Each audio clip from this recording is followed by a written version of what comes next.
말씀을 깨닫게 하시고 큰 은혜를 주시는 복을 받기를 주의 이름으로 축원합니다. 오늘 하나님 말씀은 항상 기뻐하라라고 하는 제목입니다.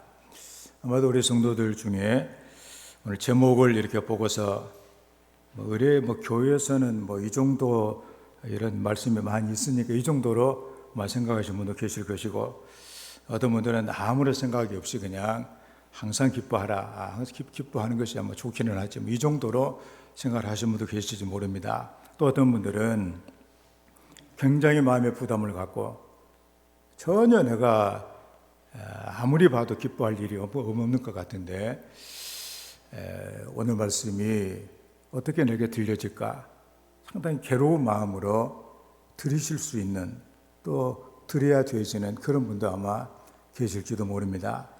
이 말씀이 우리에게 거기에 도전이 되고, 또 하나님의 말씀이라고 하는 거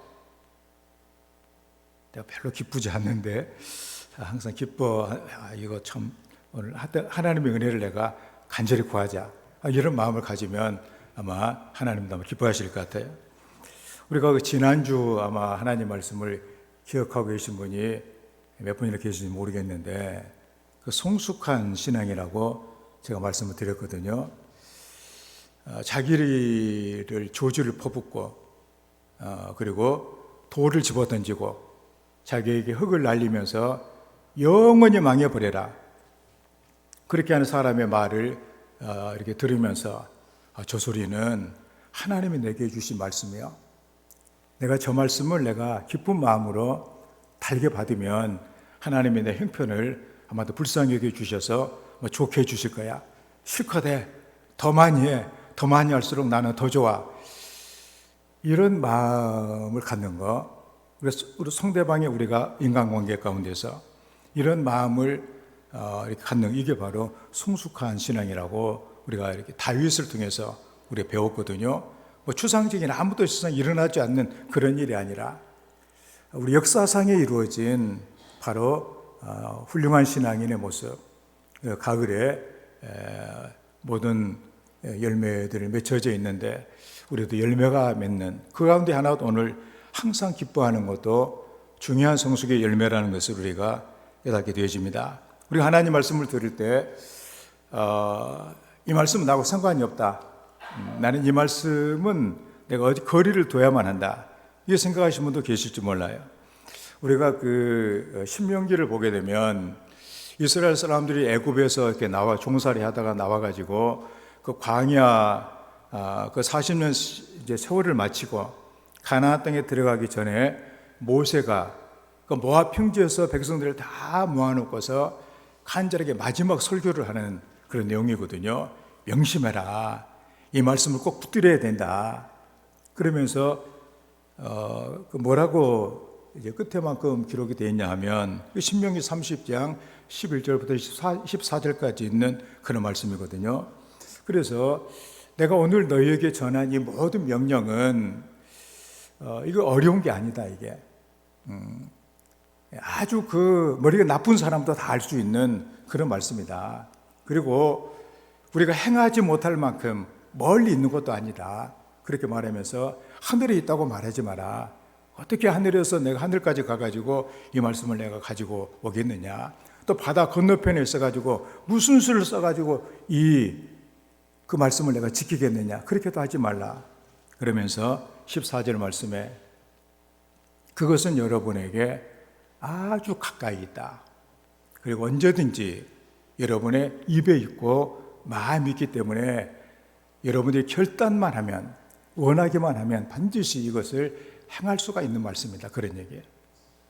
그래서 오늘 말씀을 보면서도 이 말씀을 우리가 비춰보면서 언제든 행할 수 있는 말씀이다. 그렇다면 이제 명절도 이제 돼가지고 시댁 가야 되는데 이거 골치 아픈 일이 많네. 이 문제를 어떻게 해결할까? 또 어려운 사람들 내가 만나야 되어지는데 이걸 어떻게 할까? 기뻐할 수 있을까? 나는 지금 잘못하면 내가 큰 싸움에 휘말릴 수도 있는 그런 가운데 있을 수도 있는 내가 어떻게 할까? 이런 그 생각이 있다면 오늘 말씀 우리가 한번 귀담아 들어보며 성령께서 우리에게 주시는 은혜를 우리가 받아야 되겠다는 사실입니다. 어느 글에 보니까 행복한 사람과 불행한 사람의 차이라고 하는 글이 있어요.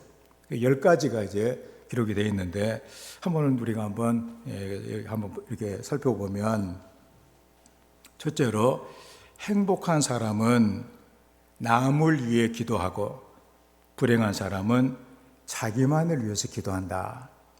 그런 첫 번째. 두 번째는 뭐냐? 남의 이야기를 들어주는 사람은 행복한 사람이고, 한 소리 또 하고 또 하고 하는 사람, 자기 얘기만 하는 사람은 불행한 사람이다. 그런 얘기. 그리고 이제 셋째는 남을 칭찬하는 사람은 행복한 사람이고, 남을 험담하는 사람은 불행한 사람이다.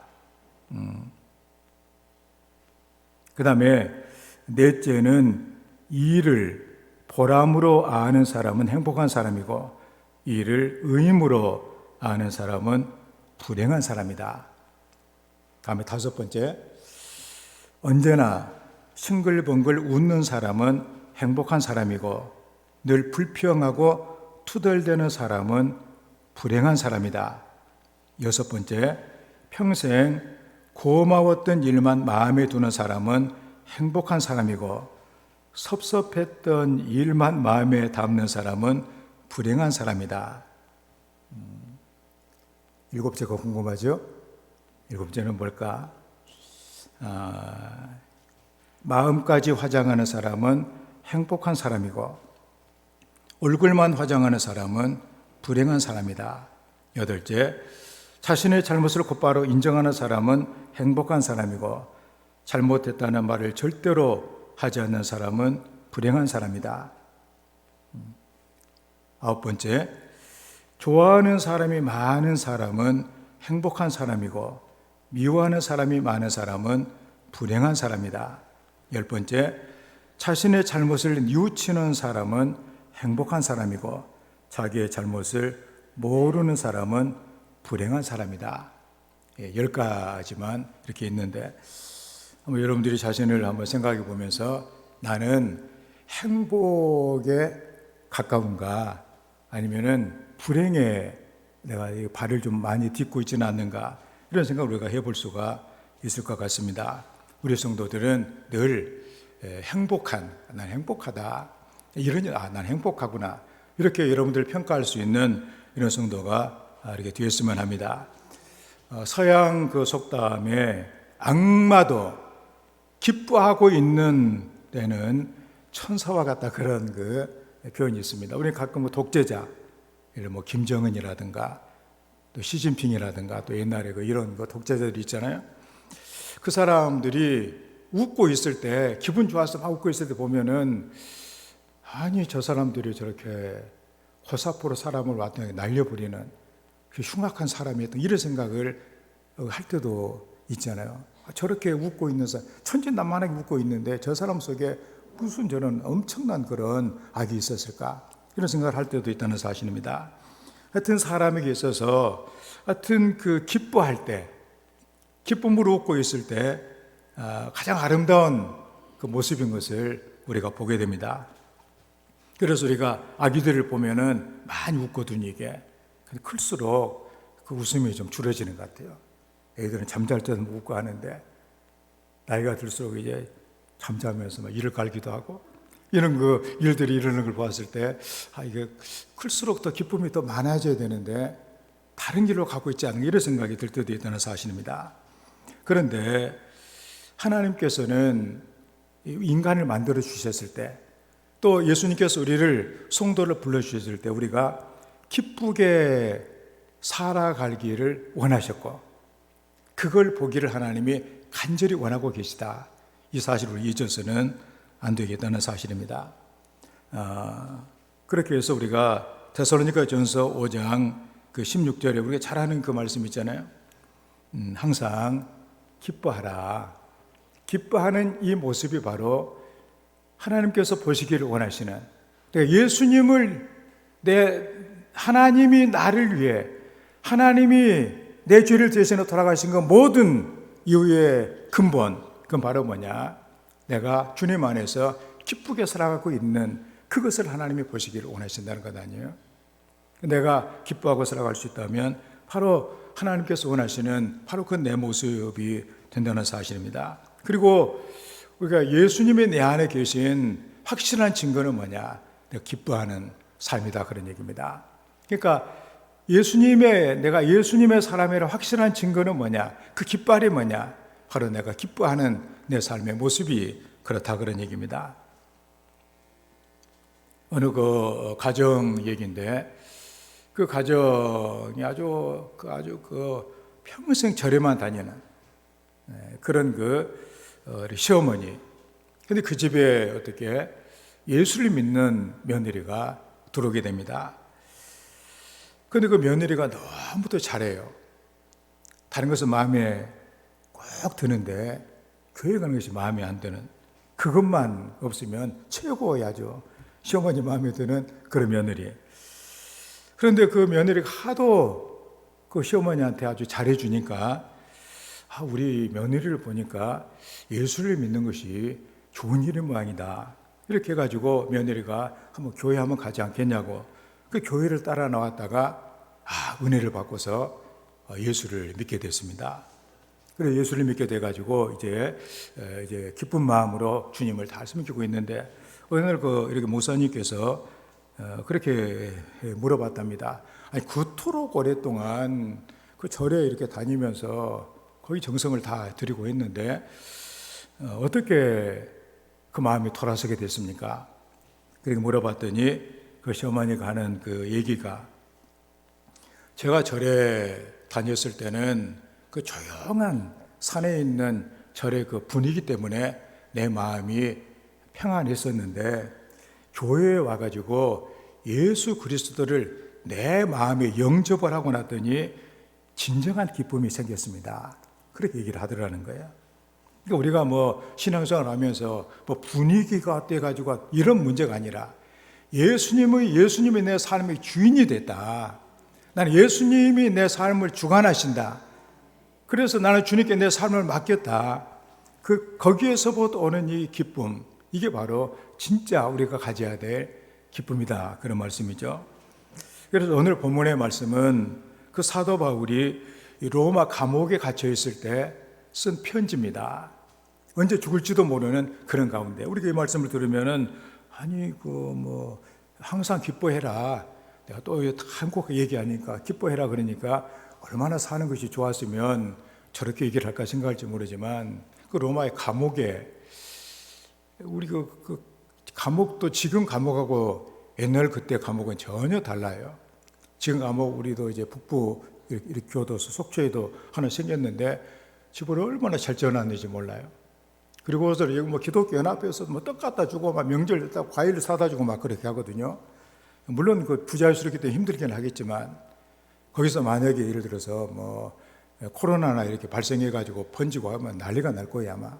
그런데 로마의 그 감옥은 정말로 처참합니다. 대개 보면 지하에 있거든요.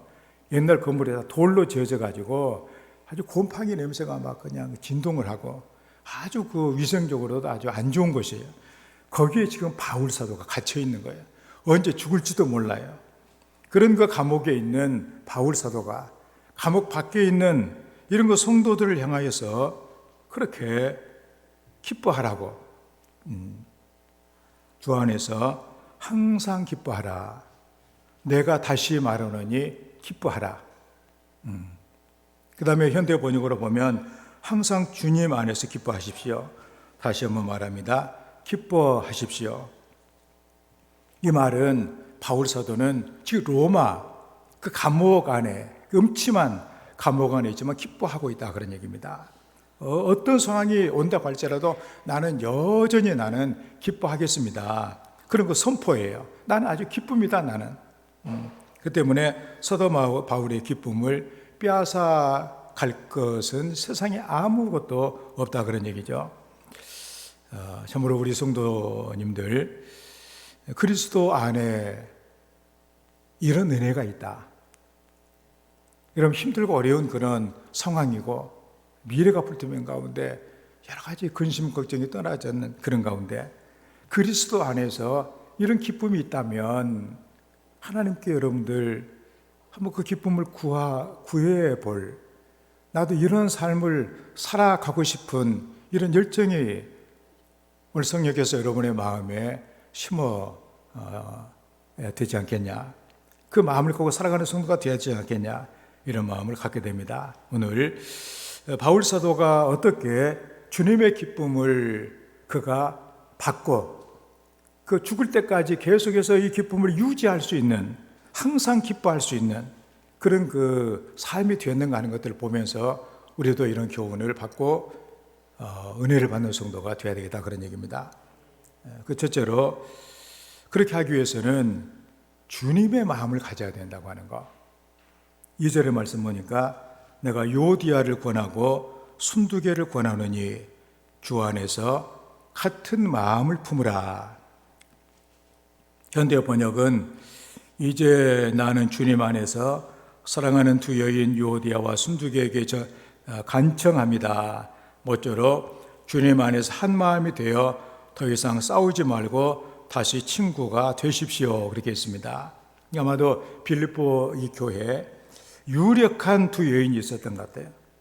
모든 교인들이 이 두 명을 중심으로 이렇게 움직일 정도로 유력한 한 여인의 이름은 요디아, 한 여인의 이름은 순두개.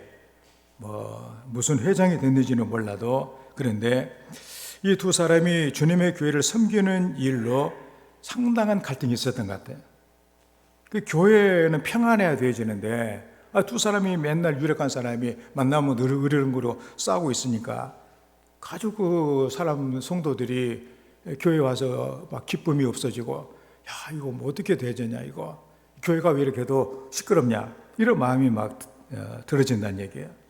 이 사실을 바울 사도가 인지를 하고 알고서 고면합니다.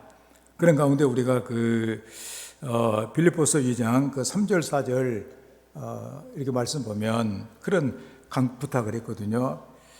예수님을 좀 본받아야 됩니다. 여러분 보시오, 아무 일이든지 다투면 허영무를 하지 말고 오직 겸손한 마음으로 각각 자기보다 남을 낫게 여기고 각각 자기 일을 돌볼 뿐더러 또한 각각 다른 사람의 일을 돌보아 나의 기쁨을 충만하게 하라. 예수님의 마음을 가지라고 하면서 이런 말씀을 해주고 있다는 사실입니다. 그래서 모든 그 다툼 그리고 허영심 이런 것들도 다 뭐냐, 경쟁 관계 생기는 것 아니에요? 우리가 뭐 허영심이라고 하는 것도 있지도 않은 걸 그냥 그렇게 과대 포장하는 것 아니에요. 다 허영심이 있어가지고 비싼 것처럼 해가지고 뭐 가짜 악세를 하고 다닌다든가 뭐 이런 것들도 있지 않아요? 허영 아니에요? 이게 다툼, 다 이게 경쟁에 내가 뭔가 다른 사람보다 나아져야 되겠다, 나는 다른 사람보다 더 나아야 돼, 이런 생각들.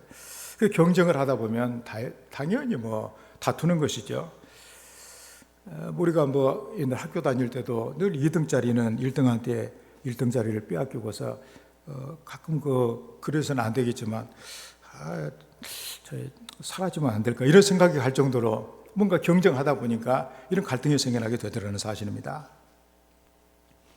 우리가 예수를 믿고 세상을 살아가는 것은 우리는 하나님을 바라보고 살아가는 것이지 다른 사람과 경쟁을 하며 살아가는, 이걸 보고 살아가는 사람은 아니다, 그런 얘기입니다. 그래서 우리가 서로의 존재를 인정해주고 가치를 위해주고 이렇게 해야 되는데 비방하고 비난하고 이렇게 하게 되면 얼마나 많은 문제가 생겨나게 되겠냐, 그런 말씀이죠. 그래서 아마도 이 두 여인 때문에 빌립보 교회가 이 다툼과 허영에 빠져가지고 여러 가지로 기쁨이 사라진 이런 거 아마 삶을 살고 있었던 것 같아요. 그래서 교회가 기쁨의 공동체가 되어야 되는데, 교회는 기쁨이 지배를 해야 되는데, 성도는 기쁨이 그의 본질인데 이걸 잊어버리고 어렵게 지금 다툼 가운데 평강을, 기쁨을 잃어버린 이런 삶을 살고 있다, 그런 얘기입니다. 그래서 우리는 가끔 그래서 같은 마음을 품어야 된다. 같은 마음이 그러면은 누구의 마음이 돼야 되느냐, 이게 중요한 것 아니에요?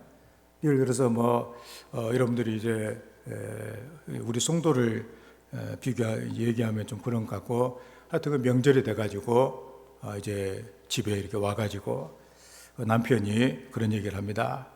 오늘 명절 또 명절 그 절기고 한데 내가 좀 배가 좀 나오긴 하긴 했지만 명절이라 기분도 내기 위해서 우리 삼겹살 하나 잔뜩 싸다가 실컷 먹자. 그랬더니 아내가 좋다고 박수를 쳐주면 얼마나 평안하고 기쁨이 좋겠어요. 먹고 이렇게 하면서. 그런데 아내가 말하기를 당신 배를 봐라. 그 배를 가지고 더 먹고 싶은 마음이 있느냐? 오늘 점심은 이렇게 보리밥이다. 그래가지고 한쪽에서는 보리밥을 먹겠다. 한쪽에는 삼겹살을 먹겠다. 이렇게 서로 간에 막 이렇게 서로 간에 자기를 주장을 하고 하면 같은 마음이 아니죠, 이게. 그런데 또 이렇게 아주 남편이 명절 끝나고 가정의 평화를 위해서 내가 어쩔 수 없이 나도 그 보리밥을 먹겠다. 보리밥 먹었다고 생각해봐요. 아주 그 기분이 좋겠냐 그런 얘기입니다. 나는 오래간만에 한번 맛있게 먹고 싶은데 보리밥을 먹다니 이거 내가 한 끼가 얼마나 중요한데 그러면서 했다면은 참 불행한 일 아니요 그게. 그래서 오늘 성경에는 뭐냐면은 같은 마음을 품어야 되는데 내 마음도 아니고 네 마음도 아니고 주님의 마음으로 하나가 돼야 된다는 얘기예요. 바로 이게. 그러니까 주님께서 뭘 원하시는가 그 마음으로 하나가 돼야 진정한 거기에서 기쁨이 생겨나게 되고 그 주님의 은혜가 거기에 임하게 된다는 사실입니다. 그래서 오늘 그 5절 말씀에도 보면 너희 관용을 모든 사람에게 알게 하라 주께서 가까우시니라. 현대 번역은 자기보다 먼저 남을 생각하는 너그러움을 모든 사람에게 보이십시오. 주께서 곧 오신다는 것을 항상 기억하십시오. 기쁜 마음으로 넓은 마음으로 상대방 우리가 이걸 흔히 요즘에 정치적으로 스펙트럼을 넓힌다 그런 얘기가 있어요. 우리가 보면은 그 음식을 먹는 것도 그렇잖아요. 어떤 사람은 다 먹어요. 아주 이쪽 기퉁이에서부터 이쪽 기퉁이까지 온갖 음식이 하나도 그 입맛에서 벗어난 것은 다 없어요. 다 좋아요. 그런데 어떤 사람은 그 범위가 너무 좁은 사람이 있어요. 나는 이것 채식 아니면 채식 중에서 이거 아니면 나는 도저히 못 먹는다. 그러면은 어디 가서 음식 먹기가 굉장히 힘들어지는 거죠, 이게. 그래서 중요한 게 뭐냐? 오늘 말씀에 관용을 한번 마음의 어떤 그 범위를 우리가 입맛을 모든 음식을 다 먹을 수 있는 것처럼 그 좋은 입맛처럼 우리의 상대방의 받아들이는 우리의 태도도 적어도 주님 정도 이렇게 크게 해가지고 모든 것을 받아들일 수 있는 이런 마음을 가지게 되면 어떤 경우에서라도 한 마음이 되지 않겠느냐. 기쁨이 결코 사라지지 않는 이런 삶을 살 수 있지 않겠느냐. 그런 말씀을 해주고 계시다 그런 얘기입니다. 그래서 어떤 그래 보니까는 어떤 그 스승이 있는데 유독 다 괜찮은데 한 제자가 너무도 속이 좁은 사람이 있었어요. 그래가지고 자기가 다른 제자랑 얘기만 해도 저 제자만 좋아한다. 시기심에 와가지고 불타가지고 막 그 제자를 막 미워하고 또 선생도 막 이렇게 미워하고 하면서 하도 항상 말썽이에요. 그래서 이 제자를 내가 좀 가르쳐 줘야 되겠다. 그래가지고 이렇게 제자한테 컵에다가 물을 한 컵을 좀 가지고 와라. 그래가지고 물을 가지고 오니까 소금을 한 주먹을 넣어가지고 거기다가 컵에다 집어넣고서 저어놓고서는 이걸 한번 마셔봐라. 그랬더니 맛이 어떠냐 그랬더니 인상을 막 쓰면서 너무도 짭니다. 그렇게 얘기를 해요. 그러니까 그 제자를 또 데리고 이제는 호수로 갔어요. 넓은 호수로 데리고 가가지고 또 이 소금을 갖다가 한 줌을 지어가지고 호수에다가 이렇게 던져놓고서는 이거 한번 떠가지고 한 컵 한번 마셔봐라. 제가 먹고 나니까 맛이 어떠냐 그랬더니 아무 맛도 안 나는데요. 왜? 난 똑같은 소금을 넣고 똑같은 양을 넣었는데 하나는 막 짜가지고 막 인상을 쓰고 그러는데 이거 아무 맛이 안 난다고 하느냐. 이유가 뭘까? 그릇이 너무나 작다는 거 아니요. 네 그릇이 작다. 너 때문이다 이게 다. 너는 다른 사람 때문에 이 문제가 생겼다고 하지만 네가 너무나 속이 좁다. 너는 종족이다 너는. 우리 그렇잖아요. 속이 좁은 사람을 우리 종재기 같다고 얘기하잖아요. 조그만 거. 우리가 큰 그릇 대야라고 얘기해요. 대야. 크다. 이게 아주 종재기. 그러니까 대야 같으면은 어지간한 건 다 받아들일 수가 있는데 종재기다 보니까 너무 좁은 거예요. 다른 데 용납을 하지를 못해요. 그래서 우리가 참 세상을 살아가면서 우리가 부부로 살아가는 것도 우리가 한 교회에서 하는 것도 한 마음이 되는 것이 중요합니다. 한 마음이 된다고 하는 것이 이 사람 말대로만 전적으로 다 한쪽으로 치우쳐서 내가 양보만 하면은 나중에 또 반드시 문제가 생겨나잖아요. 그래서 우리 예수님께서는 원수까지라도 다 용납을 하시잖아요. 그릇이 크잖아요. 호수같이. 바로 그것처럼 우리도 주님의 마음을 가지라. 그래서 다 죄인도 내 마음에 안 드는 사람도 다 받아요. 그래서 기쁨을 유지하는, 여러분들이 만약에 누가 미흡다, 벌써 기쁨이 사라지는 여러분의 모습이죠. 늘 그 사람 보면 기분이 나쁘고, 즐겁게 안식하려고 했는데 즐겁잖아요. 그 사람 보면 즐겁지 않고. 그래서 오늘 항상 기뻐하라 이 말씀을 기억하면서 이렇게 마음이 그리스도의 마음을 갖고 하나가 되는, 그 기쁨이 늘 유지가 되어지는 이런 은혜가 우리에게 있기를 주의 이름으로 축원을 드립니다. 다음에 두 번째로 염려를 극복해야 됩니다. 6절의 말씀 보니까 아무것도 염려하지 말고 다만 모든 일에 기도와 간구로 너희 구할 것을 감사함으로 하나님께 아뢰라. 현대 번역은 걱정에 쌓여 지내지 말고 무슨 일에 있어서든지 기도하십시오. 필요한 것을 하나님께 아뢰고 여러분의 기도에 응답해 주시는 하나님께 감사드리는 일을 잊지 마십시오. 이게 중요한 게 뭐냐? 우리에게 있어서 기쁨을 빼앗아가는 그 큰 주범이 뭐냐? 그 아주 범죄자의 그 주범이 뭐냐 하면 바로 염려다, 그런 얘기입니다. 염려를 하는 사람의 얼굴에 기쁨이 있다는 것을 볼 수가 없어요.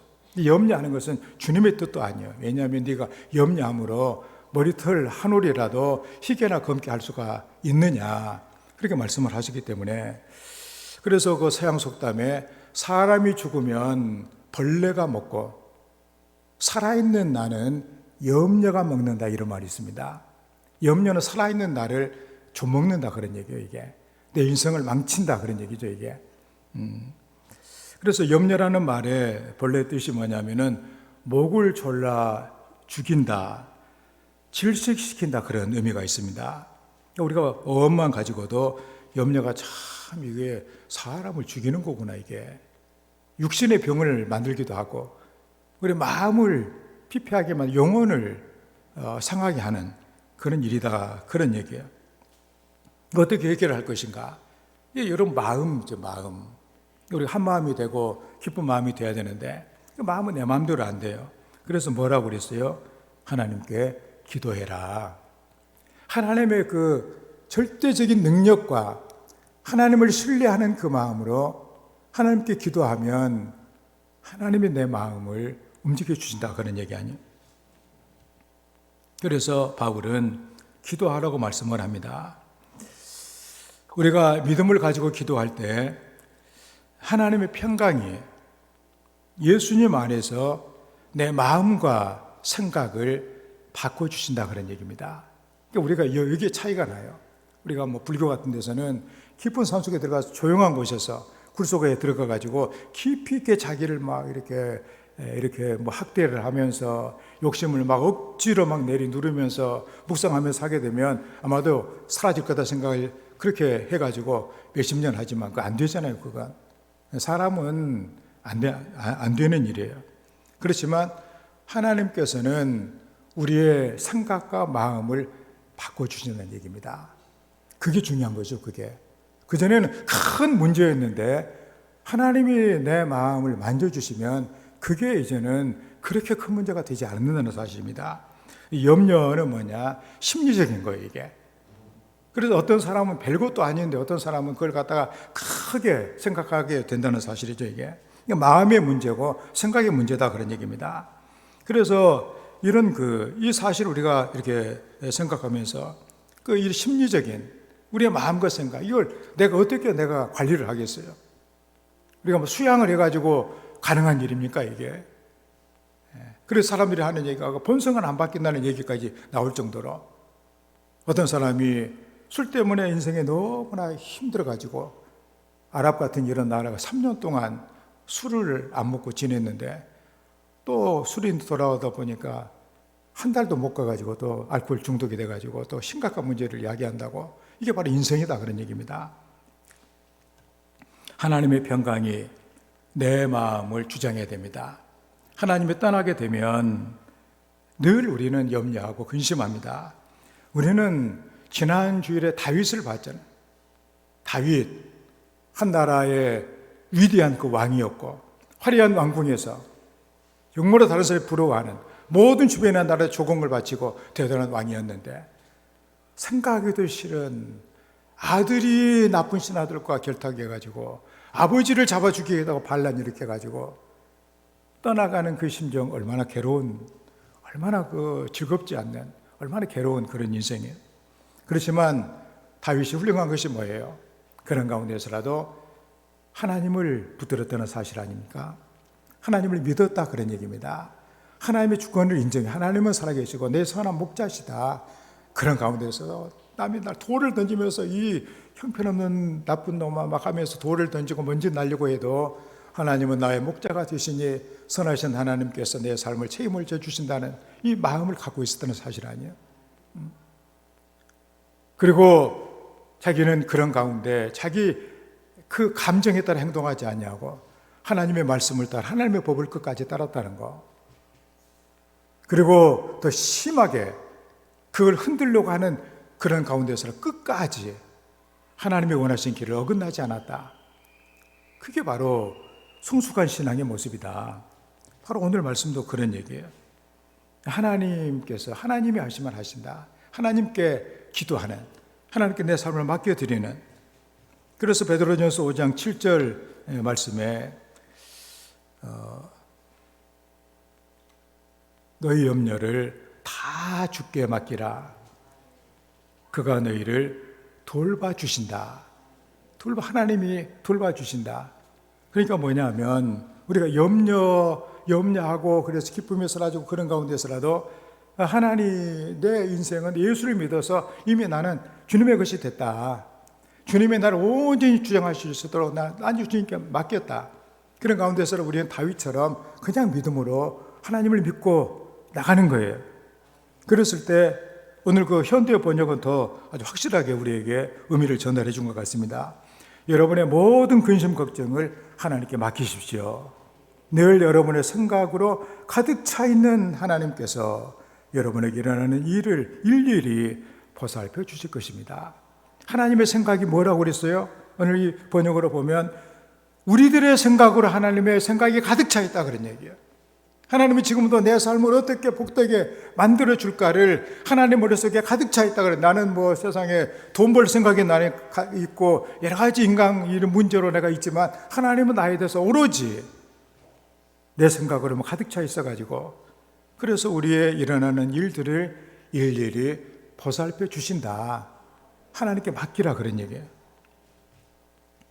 그래서 우리나라에 뭐 전에도 제가 몇 번 그런 얘기를 들은 적이 있지만 그 미국 6.25 전쟁 때 그렇게 옛날에는 시골 그 장에 가려면 그 몇십리 길을 따다 이 머리 이고 다 갔잖아요.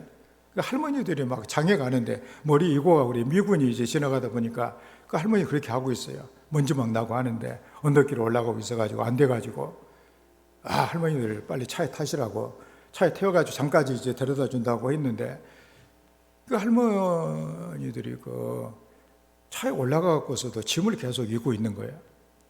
그러니까 차에 탔으면 짐을 내려놓으시지 왜 이고 있냐고 그러니까 내가 탄 것도 이거 참 미안한데 짐까지 내려놓으면 얼마나 미안한 일이냐고 그런 얘기했다고 가끔 그 비유로 얘기하잖아요. 내 삶이 주님께 맡겨졌다면 내 모든 일도 이미 주님께 맡겨졌다는 얘기입니다. 그래서 우리는 그 무거운 짐을 지고 힘들어하는 기쁨을 잃어버리 이런 삶이 아니라 그래서 하나님께 우리는 기도해야 된다는 얘기입니다. 그래서 성도들의 신앙생활은 다른 말로 말하면 기도 생활을 얘기를 합니다. 기도를 해야 돼요. 그래서 여러분들 기도하기 좋은 시간이 바로 새벽 시간 아니에요. 힘들고 어려운 그런 가운데서라도 이렇게 나와가지고 하나님 기도하고 있는 모습을 보게 되면 참 그 목회자가 봐도 너무나 참 귀여운 대단한 그런 모습인데 하나님 보시기에는 얼마나 좋아하시겠어요. 이런 생각하면 여러분 늘 염려가 날 때마다 기도를 하나님께 염려를 맡겨드리는 이게 얼마나 중요하냐 그런 얘기야. 우리도 이렇게 염려를 해결하는 염려, 기도로 염려를 하나님께 맡기는 그 기쁨을 항상 유지할 수 있는 이런 성도가 되기를 주의 이름으로 축원합니다. 다음에 세 번째로 중요한 말씀이 또 등장을 합니다. 기쁨을 선택하라 그런 얘기예요.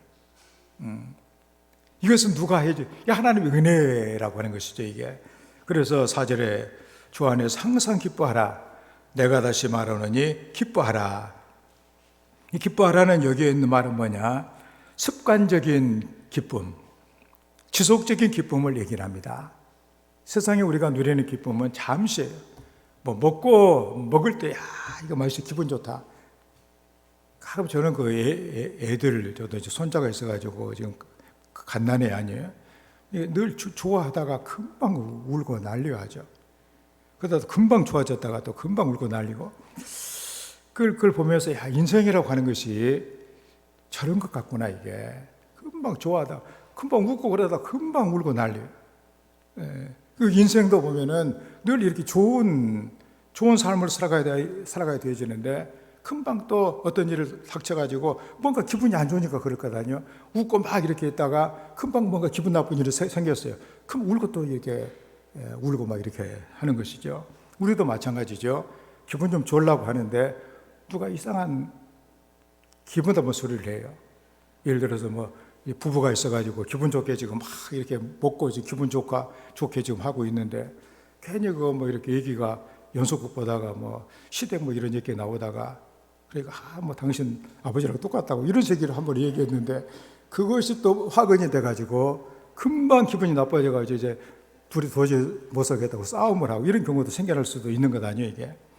그래서 뭐냐면은 기쁨을 선택하는 거. 그래서 주 안에서 항상 기뻐하라. 다시 말하노니 기뻐하라. 이게 바로 주님의 명령이다 그런 얘기입니다. 그런데 중요한 것은 뭐냐? 하나님이 명령하실 때는 성경에서 해라 하는 것은 그렇게 할 수 있다는 얘기예요. 그게 순종할 수 있다는 얘기를 그렇게 명령으로 하나님이 말씀하신다 그런 내용입니다. 우리는 그게 뭐냐? 믿음이다 그런 얘기죠.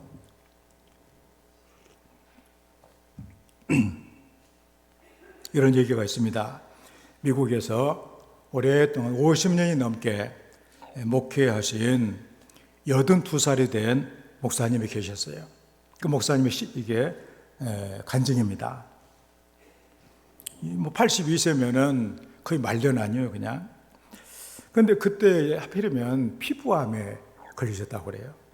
우리가 모기만 하나 물어도 힘든데 피부암으로 온 몸이 막 이렇게 돼가지고 힘들어하는 그런 가운데 그래서 15번이나 피부에 그 수술을 받았다고 합니다. 그래서 그 15번 수술을 하면서 너무도 아픈 통증을 경험을 했고 또 이제 15번이나 수술을 하다 보니까 우리 안 보이는 데는 상관이 없는데 얼굴도 막 엉망이 됐어요. 그렇게 해가지고서는 사람이 자기 얼굴을 볼까봐 사람을 만나기도 싫게 됐다는 얘기입니다. 그래서 자기가 목회를 하면서 많은 사람을 상담을 했고 권면도 해주고 기도도 해주고 했는데 자기가 그런 형편을 당하니까 사람들을 이제는 보기도 싫은 거예요. 이제는 자기가 그런 형편이 돼가지고 그런 가운데 어느 날 팀 한셀이라고 하는 목사님이 지은 계속 춤을 추라 하라고 하는 책을 이렇게 보게 됐다고 합니다. 그런데 그 책을 쓴 이 팀 한셀 이 목사님도 등산을 좋아해가지고 등산을 하다가 어떻게 등산하다 넘어져가지고 이제 뼈가 부러지게 해서 수술을 했는데 이상하게도 통증이 사라지지 않는 거예요. 그러니까 우리가 여러분들 생각할 때는 손에가 뭐가 찔리고 뭐 이렇게 하게 되면 여기가 아파가지고 아픈 걸로 생각하는데 그것이 아니고 여기가 상처가 나게 되면 신경이 이게 아프다라고 우리 뇌에 전달해줘요. 이 정도 다쳤으니까 이 정도로 아플 것이다라고 전달해 주니까 이건 아프다고 우리가 이걸 아픔을 느끼는 거예요. 그런데 예를 들어서 여기는 아픈 것은 실제로 보면은 한 10 정도로 아픈데 뇌로 전달이 될 때는 1000배 정도로 아프다고 전달해 주면 우리는 죽는 거예요. 우리가 예를 들어서 더울 때 산들바람을 맞으면 얼마나 시원하고 좋아요. 그런데 이런 병이 생기게 되면, 통증의 병이 생기게 되면 산들바람을 맞으면서 자기를 죽이는, 갈수록 자기를 때리는 아픔을 느낀다는 얘기입니다. 이게. 그러니 얼마나 괴로운 인생이에요. 남이 나를 스치기만 해도 막 자지러지듯이 죽는 신용을 해야 되는 그런 이렇게 상황이 된다는 얘기입니다. 그래서 병원에 가서 치료를 하려고 아무리 치료를 해도 안 되는 거예요, 이게. 그래서 그걸 언뜻 문득 그런 생각을 이렇게 하게 되어집니다. 나는 뭘 선택을 할까? 그러다가 그는 결심을 합니다. 나는 기쁨을 선택하겠다. 왜냐하면 아플 때마다 아프다고 막 울고 불고 난리를 쳤더니 늘 울게 돼, 이게. 그래서 내가 이렇게 아파도 나는 아픔을 선택하지 말고 나는 그 차라리 웃고 기뻐하자. 그렇게 선택을 한다고 그는 결심을 한 거예요. 그런 걸 통해서 하나님의 은혜가 거기에 임했다고 하는 그런 내용을 보고서 그 82세 처음에 말씀드린 그 목사님이 이 사람 아주 미쳤구나, 이게. 나는 이런 상황에서 도저히 나는 기쁨을 선택할 수가 없다. 그렇게 하면서 이제 여전히 힘들게 살고 있는 것이죠. 그래서 요한복음을 읽다가 요한복음 이렇게 15장에 있는 11절에 있는 말씀, 내가 이것을 너희에게 이름은 내 기쁨이 너희 안에 있어 너희 기쁨을 충만하게 하려 함이니라. 이 말씀을 보면서 충격적인 은혜를 받게 돼요. 그러니까는 자기는 자기의 뭔가 기쁨이 있는 걸 생각했는데 주님의 기쁨이 우리 안에 주어질 수 있다고 하는 사실을 그가 깨닫게 됐어요. 그리고 그 자리에 무릎을 꿇고 하나님께 기도했답니다. 주님, 바로 그 기쁨, 내게서 나오는 기쁨이 아니라 주님이 주시는 그 기쁨을 내게 주시옵소서. 내가 피부암 때문에 나는 모든 기쁨을 다 잃어버리고 말았습니다. 그렇게 했을 때 하늘에서부터 뭔가 큰 덩어리 같은 것이 자기 마음에 임재를 하게 돼요. 그리고서는 막 기뻐지더라는 거예요. 그러더니 일어나 도저히 앉을 수가 없어요. 일어나서 춤을 췄답니다. 집을 막 돌면서 춤을 췄대요. 이 경험을 82세 목사님이 하신 거예요. 그 집안에 머물러 있을 수가 없어요. 그래서 너무도 기쁘니까 자기 얼굴 그래도 상관도 없어요. 그래서 처음으로 외출을 해가지고 식당에 들어가서 식사를 하고 있는데 자기를 아는 어떤 그 부인이 와가지고 얘기를 합니다. 목사님 너무나도 행복해 보입니다. 그러니까 나 너무나도 행복합니다. 다시 물어봐요. 오늘 혹시 이렇게 오늘이 생일이세요? 그러니까 그보다 더 좋은 날이랍니다. 무슨 날인데요? 주님이 내게 기쁨을 주신 날입니다. 그렇게 얘기를 했대요. 누가 이 비밀을 알겠습니까? 오늘 우리 주님께서는 우리에게 비밀을 알려주고 계신 거예요. 우리는 다 환경이 문제다. 나 같은 경우를 한번 이렇게 당해봐라. 누가 기뻐하겠냐? 이런 얘기를 하거든요. 오늘 말씀을 통해서 우리가 보면 그것이 아니라는 사실을 우리에게 말씀하고 있잖아요. 오늘날 우리 주변에 너무나도 참 어두운 얘기들이 너무나도 많습니다. 이 오래된 코로나19 때문에 자영업자들 세상을 포기하는 이런 분들도 많이 있고 가슴 참 힘든 이런 일들이 많이 일어나고 우리 주변에 또 여러분 자신에게도 얼마나 그런 일들이 많이 있냐 그런 얘기입니다. 참으로 기뻐하십시오. 너무도 멀리 나하고 상관도 없는 그런 얘기를 아마 들을지도 몰라요. 그런데 오늘 기쁨을 선택하는 것, 기뻐하는 것은 하나님의 은혜입니다. 우리는 어떤 상황 가운데서라도 기쁨을 택할 수가 있어요. 하나님이 내 마음과 생각을 지켜주셔야 돼요. 내 마음과 생각이 항상 문제예요. 어떨 때는 통증이 1밖에 안 되는데 네 마음과 생각의 통증을 막 천으로 만으로 올려가지고 나한테 속삭이고 있는 경우도 있다는 사실입니다. 그래서 오늘 말씀 우리는 기억하면서 우리는 어떤 경우에서라도 그렇구나, 항상 기뻐하는 것, 기쁨을 평생 유지할 수 있는 이런 성도가 되어야만 하겠다. 그래서 항상 기뻐하라. 내가 다시 말하노니 기뻐하라. 기뻐할 상황이 아니라고 말하고 싶지요. 그래, 다시 말하노니 기뻐하라. 진짜 기뻐할 수 없는 그런 가운데 내가 다시 말하노니 기뻐하라. 조건도 상황도 아니지만 주님께서 말씀하신 대로는 이 기쁨을 선택합니다. 오늘 말씀을 우리가 따라서 우리가 주님을 바라보고 주님이 내 삶의 모든 것을 주관하신다. 그래서 여러분의 그 염려 다 주님께 다 맡기고 하나님께 기도했을 때 하나님이 마음과 생각을 지켜주셔서 기쁨을 선택할 수 있도록 하시고 여러분의 마음이 삶을 바꾸는 놀라운 은혜를 허락해 주시기를 주의 이름으로 축원합니다. 말씀을 생각하면서 주여, 주님이 주신 그 기쁨을 평생 유지하고 늘 주님과 함께 할 수 있는 기쁨의 사람으로 살아가게 주시옵소서. 함께 기도합니다. 하나님 우리 아버지, 우리를 사랑하셔서 예수님을 믿게 도와주시고 오늘도 우리 주님을 앙망하며 나갈 수 있는 주님의 사람이 되게 해주신 것을 감사합니다. 하나님 아버지, 내 마음이 아니라 주의 마음을 갖기를 원합니다. 우리의 마음을 넓게 하여 주시옵소서. 그래서 우리에게 염려와 상황의 어려움 가운데서라도 늘 하나님께 기도하고 하나님 우리의 마음을 생각을 지켜주셔서 늘 기쁨을 선택하고 기쁨을 누리며 삶을 살아갈 수 있는 하나님의 자녀가 될 수 있도록 풍성한 은혜를 허락하여 주시옵소서. 아버지 하나님, 우리가 주님을 믿고 하나님께로 받은 바 최대의 선물인 기쁨을 늘 유지하며 평생을 살아갈 수 있는 하나님의 자녀가 되기를 원합니다.